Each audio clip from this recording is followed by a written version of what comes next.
Bonjour à tous, on est le 27 novembre, donc je vais vous faire voir une recette très efficace contre les piqûres. Alors c'est une recette très ancienne, c'est un baume de plantain. Alors contre les piqûres de moustiques, de guêpes, de fourmis, d'orties. Donc d'abord il faut savoir qu'il va vous falloir deux ingrédients. Là c'est l'ortie, donc il va vous falloir du plantain major, c'est un plantain qu'on peut voir ici, qu'on peut trouver sur internet. Donc il a des feuilles assez rondes. On le reconnaît à ses graines en plein mois de juin à peu près, où il prospère dans des terres, voire des graviers. Alors il y a deux plantains, mais les deux sont efficaces aussi, mais le major est plus efficace que l'autre, qu'on appelle le plantain lancéolé. Donc lancéolé, c'est presque, ça veut dire des lances, c'est-à-dire que les feuilles là sont très pointues, on peut le voir. Donc le plantain lancéolé, vous pouvez l'utiliser, mais franchement, il faut prendre le plantain majeur à feuilles rondes. Donc voilà, moi je viens d'en cueillir. Donc je vais vous faire voir. Je les mets sur un carton, devant une fenêtre, pour qu'ils se déshydratent pendant 3-4 semaines. Hein. Voilà, donc ça, ce sont des feuilles de plantain major. Donc le voici après 4 semaines environ de séchage. Donc il craque hein, comme une feuille morte à l'automne.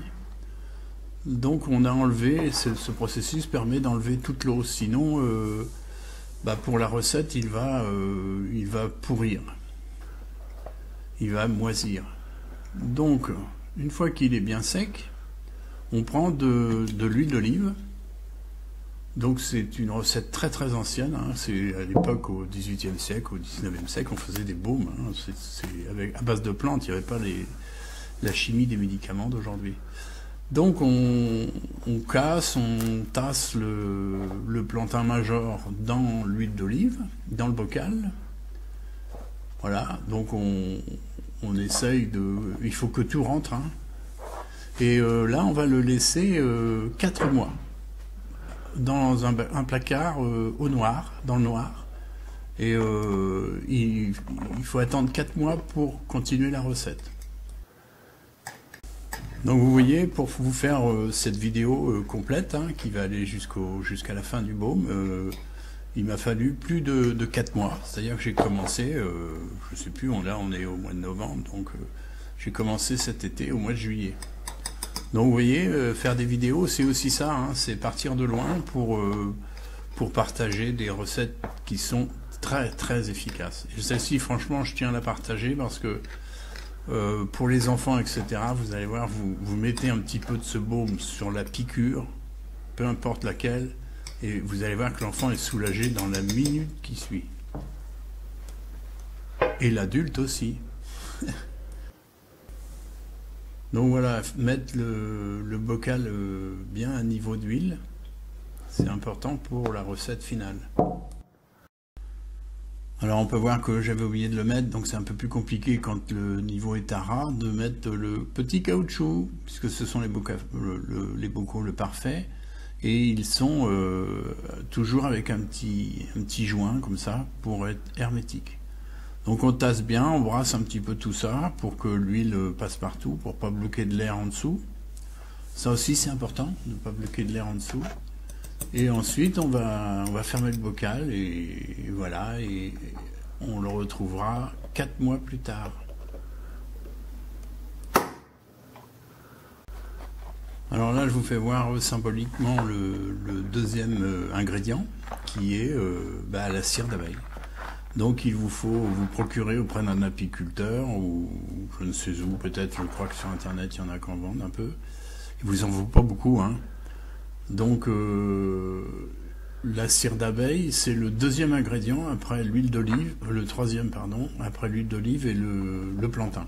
Donc huile d'olive, plantain, cire d'abeille. Et on va obtenir un baume de superbe qualité qui peut se garder plusieurs années, il n'y a aucun problème. Et quand vous en avez besoin, vous en prenez une petite larmichette que vous mettez sur la piqûre.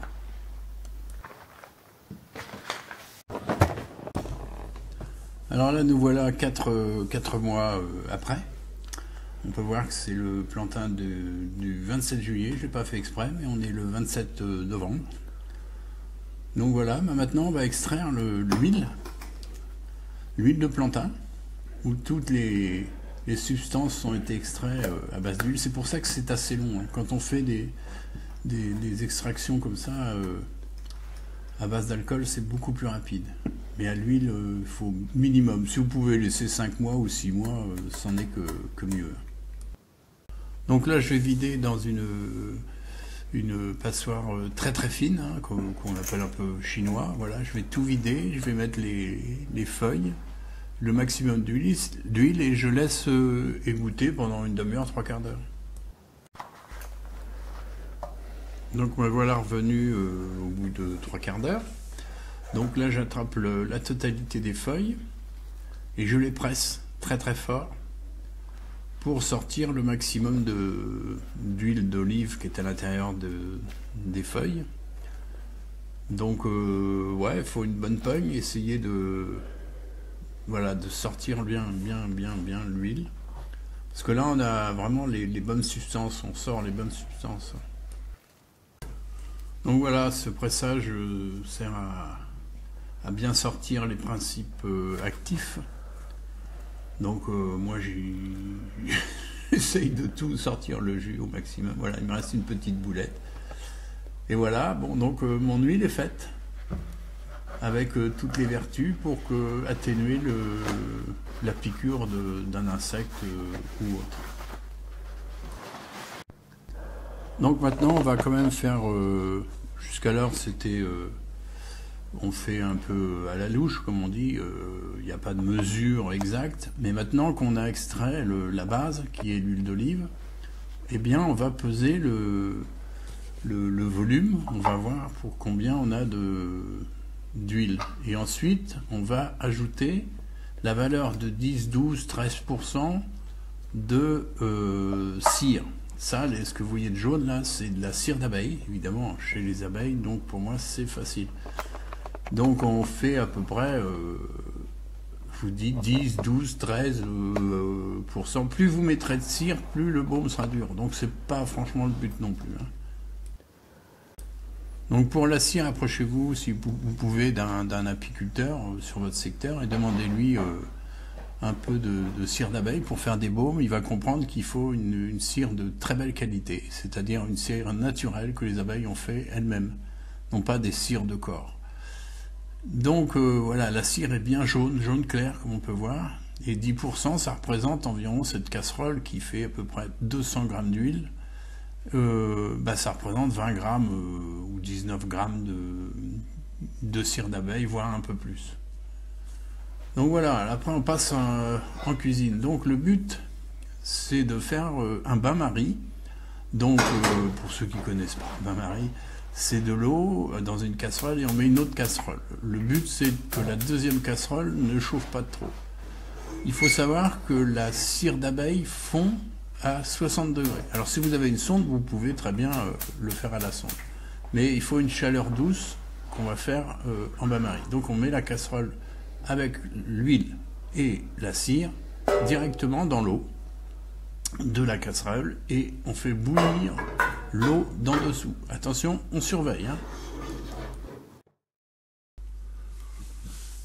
Donc on reste à proximité pour pouvoir remuer. On voit que l'eau dans la première casserole bout, pas dans la deuxième. Donc on remue. On peut baisser un peu le gaz sous la première casserole là, parce que tout est monté en température. On voit que les petits blocs de cire commencent à fondre. Donc là on est sur du 60 degrés. Donc important aussi d'utiliser une cuillère en bois, hein. Ça c'est une cuillère enfin plutôt une spatule que j'ai fait moi-même en tilleul. Donc éviter des métaux ou des plastiques dans ce genre de recette, hein. Donc on reste entièrement sur des produits naturels. Voilà, là c'est du tilleul. Et bien voilà, la recette est terminée. Presque. Vous avez vu que c'est pas compliqué, hein, mais il faut 4-5 mois de préparation. C'est un petit peu le truc. Donc voilà, La cire a fondu dans l'huile. On n'a pas dépassé 60 degrés. Progressivement, elle s'est incorporée à l'huile. Là, je la repasse au tamis parce qu'il reste quelques petites impuretés de feuilles ou des petites choses comme ça. Mais bon, franchement, ça pourrait rester dedans. Donc, c'est comme de la bougie maintenant, mais on s'en rend pas compte. C'est ce qu'on appelle un baume. Et là, on est sur un baume de plantain majeur. Je répète, le plantain majeur. Donc j'ai des petits pots. Alors nous, on aime bien les œufs de limpe. On fait des pâtes au saumon et on récupère les petits pots. Et ils sont assez géniaux parce qu'on peut faire des petites quantités. Donc là, il m'en reste encore. Donc tout doucement, je remplis mes petits pots comme ça. Ça permet de pouvoir stocker. Encore une fois, tous ces baumes, tout ça, il faut les stocker en placard, dans des emplacements où ça prend pas le soleil ni la lumière. Ça garde beaucoup plus leur puissance, si on peut dire. Donc moi j'utilise encore du bois, donc là c'est du peuplier, c'est tout simplement de la cagette. Donc il suffit de prendre un petit éclat de cagette de bois, et on remue assez souvent tous les baumes. Donc celui-ci est plus liquide parce qu'il a été versé en dernier. Et l'autre a été versé en 2 fois, donc il a commencé à... Déjà, on voit se figer. Et celui-ci, il n'y en a qu'un tout petit peu, du coup, il refroidit assez vite. On peut voir déjà qu'il fait pommade. Parce que le but, un baume, c'est une pommade. On peut voir que... Voilà. Donc, je vais continuer de remuer toutes les 30 secondes ou les minutes pour que ça s'épaississe et que ça se mélange bien. Donc vous avez compris, la recette est pratiquement finie. Là, il faut juste un petit peu de patience pour vraiment passer de l'état liquide au baume. Il me faut à peu près 10 minutes, 10, 12, 15 minutes. Ça dépend de la température de votre pièce, où on remue de temps en temps. Voilà. C'est pas plus complexe que ça, et votre baume est fait. Et là, vous avez un baume qui peut se garder plusieurs années. Alors ce baume, n'ayez pas peur, parce que vous allez voir que quand vous allez l'ouvrir pour l'utiliser, et vous allez sentir, il a une odeur très agréable de champignons. Et ça, c'est l'arôme du plantain, en réalité. Donc, plus il sent champignon, plus l'extrait de plante a été bien fait.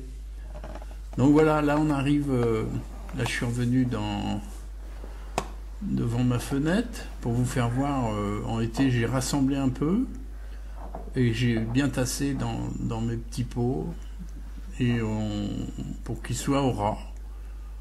Donc voilà, un petit couvercle, il n'y a pas de stérilisation, il n'y a pas de montée en température, on ferme et c'est tout. Il ne faut pas oublier que l'huile, c'est un produit qui conserve au même titre que le vinaigre, etc. Autrefois, on conservait les choses dans l'huile. Aujourd'hui encore, on fait du hareng à l'huile, par exemple. Donc, ça conserve le poisson.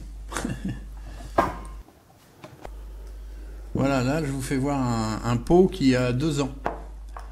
Donc, vous voyez que ça ne bouge pas.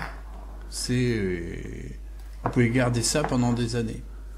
Donc, vous prenez vraiment une petite goutte comme ça, hop, vous mettez sur la piqûre, et ça pique plus. Ou presque plus.